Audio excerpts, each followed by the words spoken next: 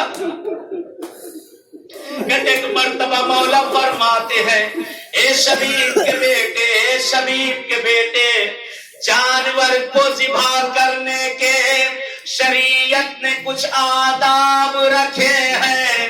جب جانور کو ذبح کیا جائے پہلی شرط یہ ہے اسے پانی کے پاس لے جا کر چھوڑ دو. پہلی شرط اسے پانی کے پاس لے جا کر چھوڑ دو. جب اپنی مرضی سے وہ پانی سے منہ ہٹائے تب اسے ذبح کرنا. مولا کہتے ہائے میرا جد 3 دن کا بھوکا پیاسا، ہائے میرا جد حسین 3 دن کا بھوکا پیاسا. مولا فرماتے ہیں اے شبیب کے بیٹے، جانور کو ذبح کرنے کے لیے شریعت نے ایک اور ادب رکھا ہے کہ جب جانور کو ذبح کیا جائے تو دوسرا جانور اسے ذبح ہوتا نہ دیکھے، اسے دور کر دیا جائے. کہتے شبیب کے بیٹے کے جملے مولا کے سر و سینہ. ایک مرتبہ آقا کہتے آئے میرے جد حسین کو 70 قدم کی دوری سے بہن ذبح ہوتا، بہن ذبح ہوتا دیکھی نہیں. مولا فرماتے ہیں اے شبیب کے بیٹے، آخری فقرہ، آخری جملہ، اے شبیب کے بیٹے، جانور کو ذبح کرنے کے لیے شرطوں میں جو سب سے اہم شرط ہے اے شبیب کے بیٹے، چھری تیز ہو. جیسے ہی رگے گردن پہ رکھی جائے چاروں رگے کٹ جائے. کہتے یہاں پر جملہ ہے کہ آقا نے چیخ ماری، بے ہوش ہو کر مولا زمین پر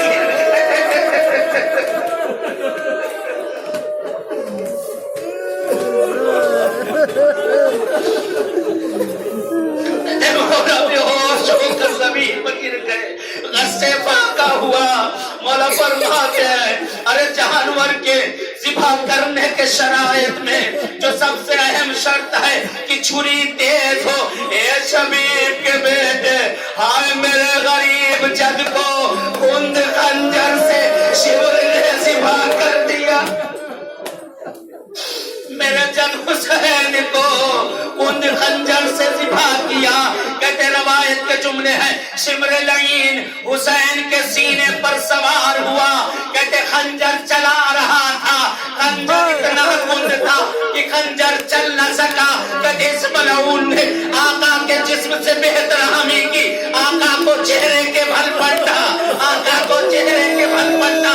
راوی کہتا ہے کہ پشت پر سوار ہوتا ہے، بالوں کو ہٹاتا ہے، بالوں کو ہٹاتا ہے. ارے خنجر چلاتا ہے، خنجر نہیں چلا. سنے مولا کا جملہ، خنجر نہیں چلا. مولا کہتے ہیں جب اس سے خنجر چل نہ سکا فضربا 70 مرہ. کہتے جیسے گوشت کاٹا جاتا ہے، جیسے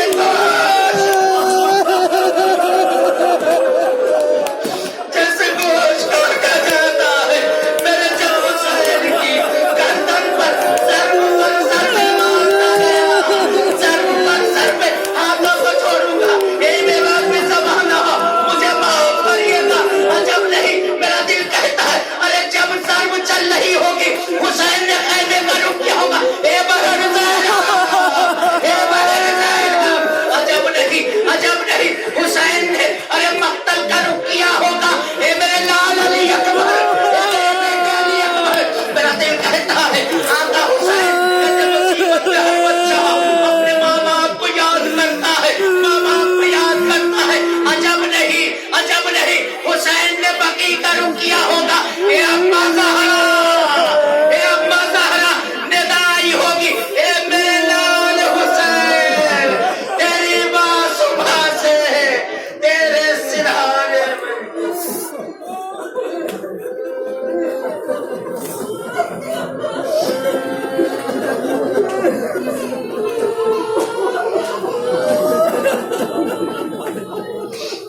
پروردگار واضح والے ہمارے اس خلیل سے ذکر کو اپنی بارگاہ میں قبول کر لے.